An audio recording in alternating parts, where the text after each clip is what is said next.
story of how we saw this coelacanth. This was sponsored by National Geographic.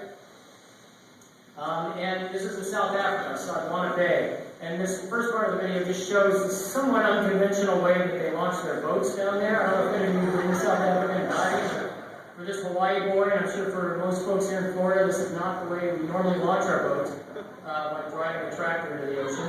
But that was the first thing. The second thing that was unusual, this apparently is true throughout South Africa, this is just how people die in South Africa, is, as you'll see in a moment, is they just sort of go out through the surf. And I have to say, of all the things I've done, that experience of being in that boat that you're seeing now, and you'll see the video in a second, and getting outside these waves was, one of the most terrified I've ever been.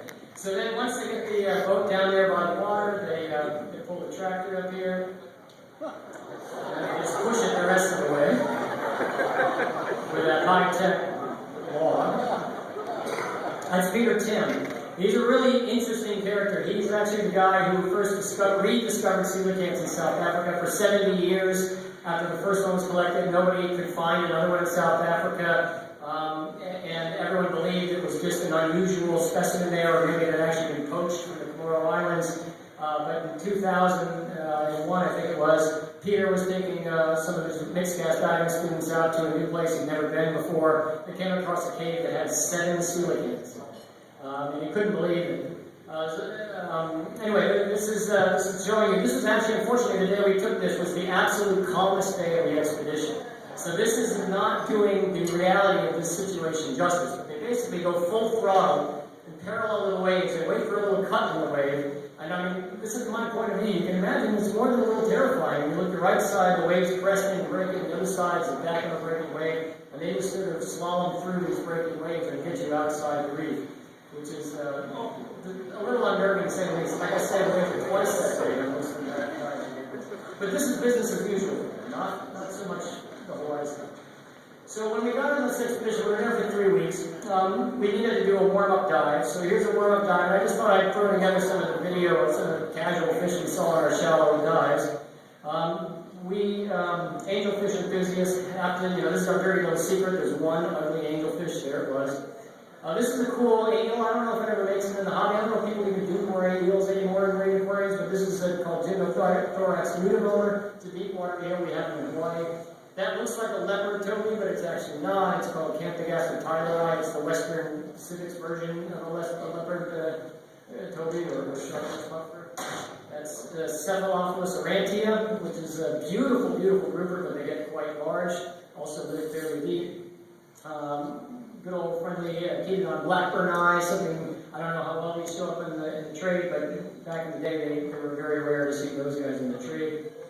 Who else is here? Oh, okay, this is Genicanthus columbatus, the Western Indian Ocean version of the swallowtail Genicanthus. That was a female, this is a male.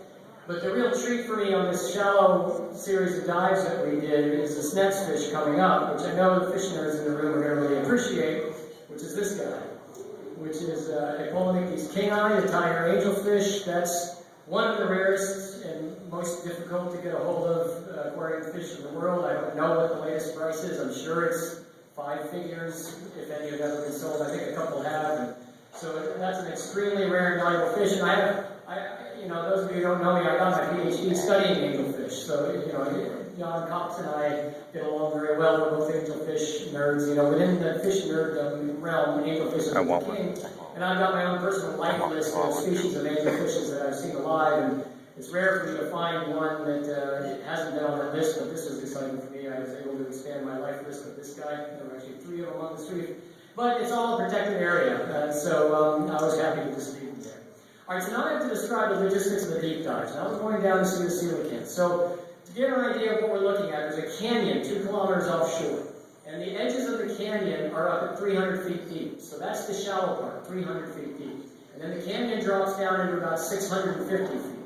And there's a perpetual 3-knot current. Now, 3-knot doesn't sound like a lot to those of you who don't spend time in the water, but a 3-knot current will rip your mask off. 3-knot current you cannot pull yourself against on a rope. That is a really strong current. So to make these dives, we had to go calculate how strong the current was, go up current, jump in the water, 1, 2, 3 jump, and rocket to the bottom as fast as we possibly could to get to the bottom. If we undershot it, we'd be out in the sand desert. If we overshot it, we'd be over the canyon. So final thing I'll mention is that this was National Geographic, and they wanted me to narrate the dives in the audio. So let me turn this up a little bit. Me talking helium balloons.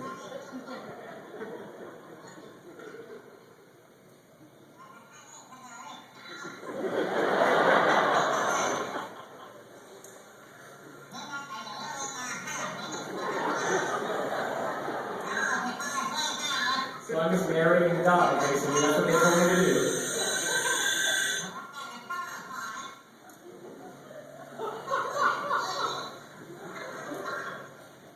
So being a science nerd, I'm just describing what I'm seeing.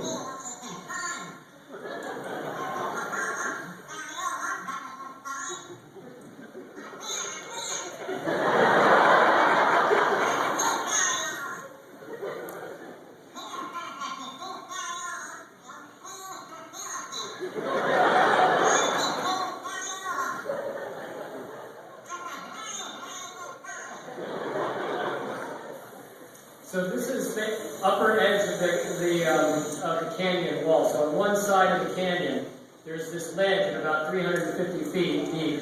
And this is the actual cave that Peter found in 2001, 7 snake cans swimming in. And so our mission was to dive along this ledge and see what we could find.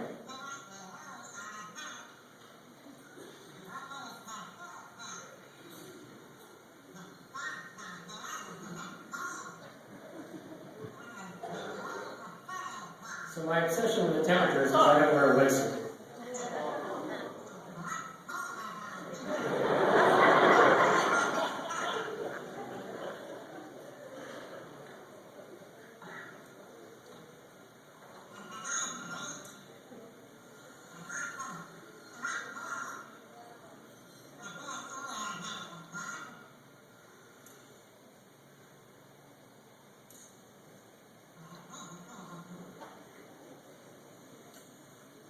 So I can tell by his reaction that he didn't see anything.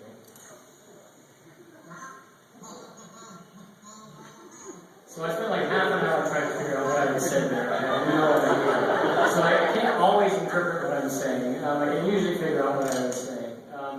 But some of these translations aren't 100% accurate, but they're as, as close as I could get them.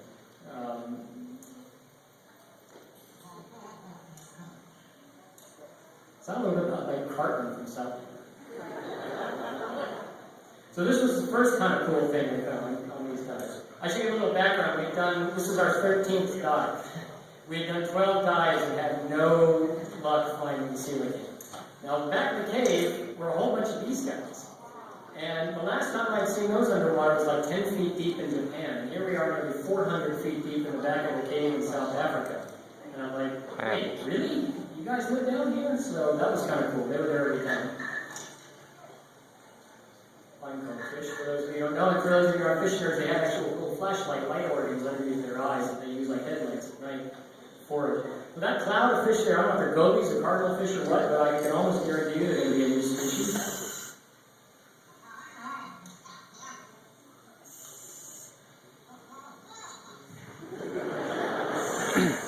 So it's getting frustrating, dive after dive after dive doing this.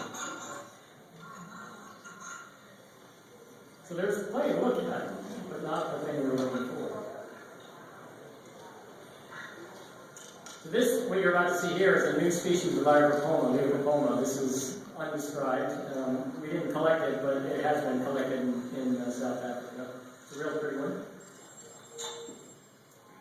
So this is the view I got every day for 13 days. And we actually, it was interesting, we had a logistical constraint. Besides the difficulty in timing the drop so that we landed right in the right spot, we had to limit ourselves to 13 minutes on the bottom. And that's not just because of our gear. Our gear would let us stay much longer. But 13 minutes of bottom time equal 2.5 hours of decompression. Hang on just a second. So I think this is an anemone. I don't know what this is. I'm pretty sure it's an anemone, but it was this giant thing sitting on this gorgonian down there. So anyway, The reason we have to keep that's inframacula. Can't guess for inframacula, it's very deep water. The reason we had to keep our decompression limited to 2.5 hours is because of this 3-knot current. We'd be drifting that whole time. And if we got too far down the coast, we ended up wrapping around a point where there was some very, very messy water. And so we had to finish our decompression before the whole drifting decompression station got out into rough water. So we always had to cut our dives to 13 minutes. So at 13 minutes, that was it. It was time to go up. And this is a Bodianus. I forget the species. It's not a new species. There's a whole complex of these Bodianus. We found a new one in the Western Pacific called Paraleucus fictus. There's one called Lucas fictus. This is a filefish. I thought this had to be a new species. It turns out it's a juvenile of a species in the genus Spamniconus, I think it is. I don't remember the species. I'm not as familiar with the Western Indian Ocean fish as possible. It's a beautiful reef. But, you know, basically, it's hard as a fish nerd to be swimming along these reefs, seeing these